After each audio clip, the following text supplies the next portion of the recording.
Hello बच्चों, स्वागत है आपका अपने YouTube चैनल जय सिंह स्टडी सेंटर पर। तो प्यारे बच्चों, आज के इस क्लास में हम लोग पढ़ेंगे कि अवाष्पशील घटक वाले विलयन का वाष्प दाब, ठीक है, vapour pressure of solution containing non volatile solute. ठीक है भाई साहब, इसके पिछले वीडियो में आपको हम पढ़ा चुके हैं वाष्पशील घटक वाले विलयन का वाष्प दाब, और इसी के संदर्भ में दिया था राउल्ट ने अपना नियम। जो बच्चे नहीं देखे हैं जा करके आप उसको टाइप करिए यूट्यूब पर, Raoult's law by Jaisingh sir, और आपको ये टॉपिक खुल के आपके बिल्कुल सामने आएगा दमदार तरीके से। तो आइए शुरू करते हैं अपना ये प्यारा सा टॉपिक। ठीक है, कंटेनिंग, ठीक है, vapour pressure of solution, vapour pressure of solution containing non-volatile solute। ठीक है भाई साहब, containing non-volatile solute। ठीक है, इसमें लिखिएगा आप लोग कि अवाष्पशील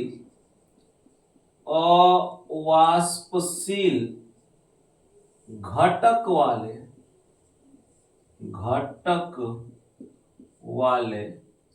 विलयन का वाष्प दाब, अवाष्पशील घटक वाले विलयन का वाष्प दाब। ठीक है भाई साहब, बहुत ही बढ़िया सा टॉपिक है और आपको ये बहुत ही बेहतरीन समझ में आएगा। देखिए ध्यान से, यदि हम एक प्योर लिक्विड लेते हैं, प्योर लिक्विड ले लिए ए, ठीक है, और ये कैसा है, वोलाटाइल है। वोलाटाइल है मतलब कि वाष्पशील है। और एक हम क्या लेते हैं, बी घटक लेते हैं, और ये जो है भाई नॉन वोलाटाइल है। नॉन वोलाटाइल है मतलब कि अवाष्पशील है। ये क्या है, अवाष्पशील है। और ये क्या था, वाष्पशील। ये क्या भाई साहब, वाष्पशील है। ठीक है, जब दोनों को हमने मिलाया तो सॉल्यूशन बना, और इसमें क्या सॉल्यूशन किसका होगा, ए से बनेगा, और किससे बनेगा यह सॉल्यूशन भाई, बी से बनेगा। ए और बी दोनों घटक के कारण भाई साहब ये क्या बनेगा, आपका सॉल्यूशन बनेगा, विलयन बनेगा। बात समझ में आई? तो हमको देखना है भाई कि जब वाष्पशील घटक में हम अवाष्पशील घटक को मिलाते हैं तो विलयन का जो वाष्प दाब है उस पर क्या प्रभाव पड़ेगा। अच्छा देखिएगा, ये तो आपका प्योर लिक्विड है और ये कैसा है, वाष्पशील है। तो इसका जो वेपर प्रेशर ऑफ प्योर ए बराबर क्या होगा, पी नॉट ए होगा, क्योंकि तो वाष्पशील है तो कुछ ना कुछ इसका वेपर प्रेशर होगा। और इसका जो पी नॉट ए होगा ये नॉट इक्वल टू 0 होगा। क्यों भाई, क्योंकि ये क्या है, वाष्पशील है, तो इसका कुछ ना कुछ वेपर प्रेशर बनेगा। और यह जब वह वाष्पशील है तो इसका जो होगा वेपर प्रेशर ऑफ बी क्या हो जाएगा, पी नॉट बी। और इसका जो पी नॉट बी होगा भाई साहब, क्योंकि ये भी तो प्योर ही है, ये क्या है, ये प्योर बी है, पी नॉट बी होगा ये इक्वल टू 0 होगा।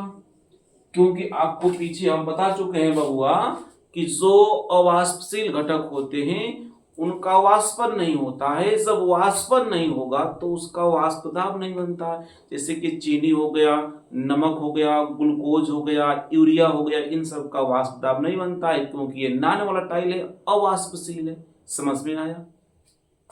अब देखिएगा ध्यान, जो इनको ए और बी को मिलाने के बाद जो ये विलयन बना है तो इस विलयन का जो वाष्प दाब होगा पीटी, ये किसके कारण होगा? इसके आंशिक, राउल्ट कहता है कि इनके आंशिक जो वाष्प दाब है उनके योग के बराबर होगा। तो पीए का आंशिक वाष्प, ए का आंशिक वाष्प दाब पीए और बी का आंशिक वाष्प दाब क्या आ जाएगा? पीबी।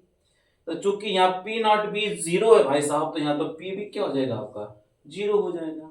तो जो इस विलयन का जो वेपर प्रेशर ऑफ सॉल्यूशन होगा, वेपर प्रेशर ऑफ सॉल्यूशन जो होगा भाई साहब, वो किसके कारण होगा? ए के कारण, यानी कि पीए होगा।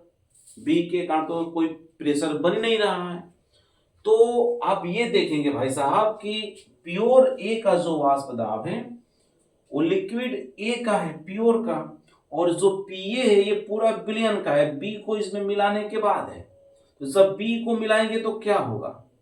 तो देखिए ध्यान से, बी क्या है? नॉन वोलेटाइल है, अवाष्पशील है, और नॉन वोलेटाइल के नीचे जितने भी वोलेटाइल के घटक आते हैं उनका वाष्पन नहीं होता है, वो वाष्पित नहीं हो पाते हैं, तो उनका वेपर प्रेशर में कमी आती है।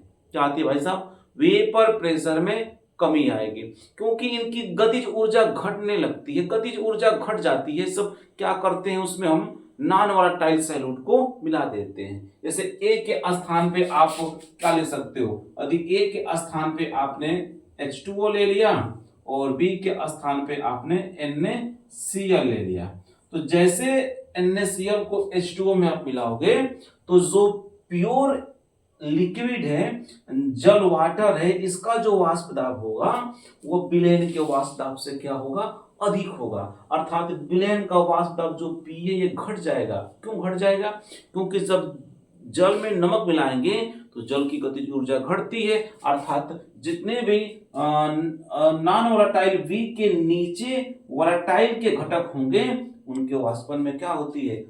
होता ही नहीं है, वे वेपर प्रेशर नहीं बन पाते हैं, और जब वेपर प्रेशर नहीं बन पाएंगे तो उनका क्या होगा? वाष्प दाब में कमी करेगा विलयन के।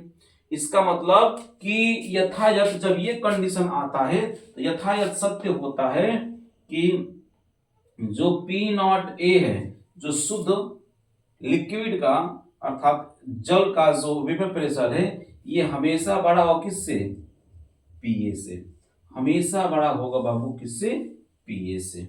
बात समझ में आई? बात समझ में आई आपको? तो ध्यान दीजिएगा, यहां से एक निष्कर्ष निकलता है कि जब अवाष्पशील घटक को वाष्पशील घटक में मिलाते हैं, इसमें भाई साहब, जब वाष्पशील घटक में अवाष्पशील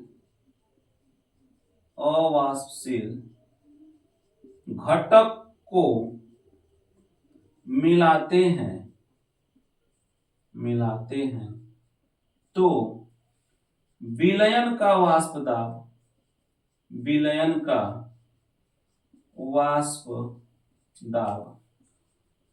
शुद्ध विलायक के वाष्प दाब से कम होता है। क्या होता है भाई साहब? कम होता है। बात समझ में आई? बात समझ में आई भाई साहब आपको? बताइए, जब कभी भी वाष्पशील घटक में अवाष्पशील घटक को मिलाते हैं तो जो वाष्पशील घटक का वाष्प दाब होता है, इससे विलयन का वाष्प दाब क्या होता है? कम होता है। ठीक है, आगे बढ़े। चलिए आगे बढ़ते हैं, यहीं पे हम लोग इसको मिटा देगा, मिटाते हैं।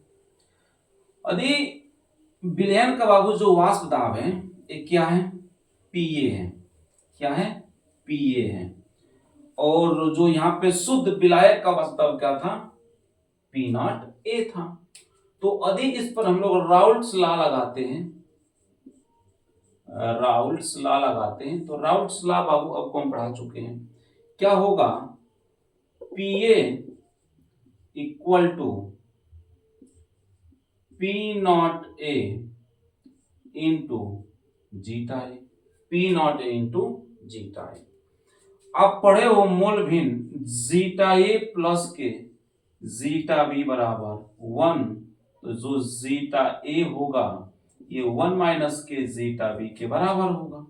तो जीटा ए के स्थान पे आप कर सकते हो पी ए बराबर पी नॉट ए और 1 माइनस के जीटा बी। तो पी ए बराबर इसे जब आप हल करोगे तो पी नॉट ए माइनस के P not A into zeta B. एक काम करिए, इसको इधर लाइए, इसको इधर के जाइए, तो ये आपको हो जाएगा P not A zeta B और ये हो जाएगा आपका पी नॉट ए माइनस के पी ए। जो वाष्प दाब में कमी होगा भाई साहब यही होगा, क्योंकि ये पी ए क्या है, पी ए क्या है, शुद्ध विलायक का वाष्प दाब पी नॉट ए है। अब पी ए क्या है, विलयन का वाष्प दाब है, आपको उधर अभी इसके पहले बताए थे। तो इसी को बोलते हैं वाष्प दाब में अवनमन। क्या बोलते हैं, ये आपका क्या है, वाष्प दाब में, वाष्प दाब में अवनमन, अर्थात वाष्प दाब में यही कमी हो रहा है जो विलयन का, कितना, पी नॉट ए माइनस के पी ए। तो वाष्प दाब में अवनमन किसे कहते हैं, तो शुद्ध विलायक का वाष्प दाब और विलयन के वाष्प दाब के अंतर को वाष्प दाब में अवनमन कहते हैं। बात समझ में आई आपको। अब यहीं से यदि आप जीटा बी निकाल देते हो, जीटा बी, तो पी नॉट ए माइनस के पी ए बटे पी नॉट ए, और ये क्या होगा बाबू, इसी को बोलते हैं वाष्प दाब में आपेक्षिक अवनमन। ये क्या है, वाष्प दाब में आपेक्षिक अवनमन। ये क्या है, वाष्प दाब में आपेक्षिक अवनमन। बात समझ में आई आपको। तो जब वाष्प दाब में अवनमन और शुद्ध विलायक के वाष्प दाब के अनुपात को वाष्प दाब में आपेक्षिक अवनमन कहते हैं। और इन दोनों का हम लोग उपयोग करेंगे भाई साहब जब विलयन का कॉलिगेटिव प्रॉपर्टीज को हम लोग पढ़ेंगे, इसे हम लोग क्या करेंगे, उपयोग करेंगे। बात समझ में आई।